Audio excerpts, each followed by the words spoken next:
So preventing shoulder problems. This is great, right? Because I think this is important.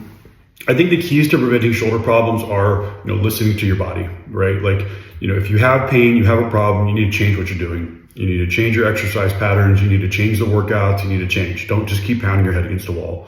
If you have something that's painful, you need to go in and get seen. But how do we prevent things from being painful? In general, it's just like a healthy life, I think everybody should do resistance training. I think everybody should do strengthening. Now you could do that with Pilates, you could do it with yoga, you could do it with CrossFit. I don't care, but whatever you need to do something where you're building up your body. You want balance in your shoulders. If you're pressing, you want to do, for every press, you want to do a pull. Right? If you're pushing this way, you want to pull down. You want to make sure that you're doing a lot of rotational rotator cuff work where you're working on your shoulder blades and your scapula.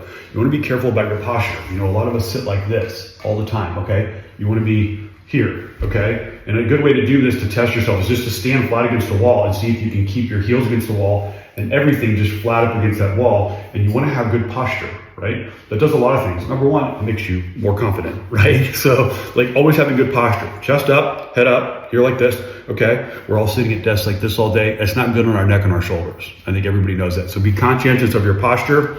Make sure you're exercising. Try to exercise every day, right?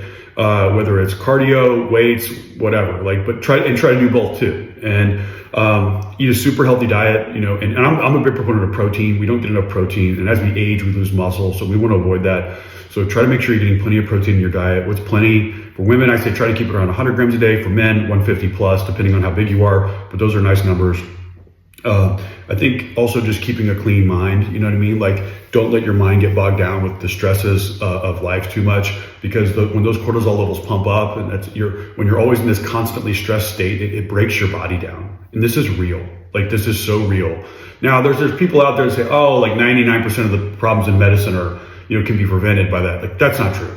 Right? Or little kids get cancer sometimes, right? So yes, there are things that we can't avoid. There are just the inevitable, what I tell patients, the human condition, right? Things just break down, right?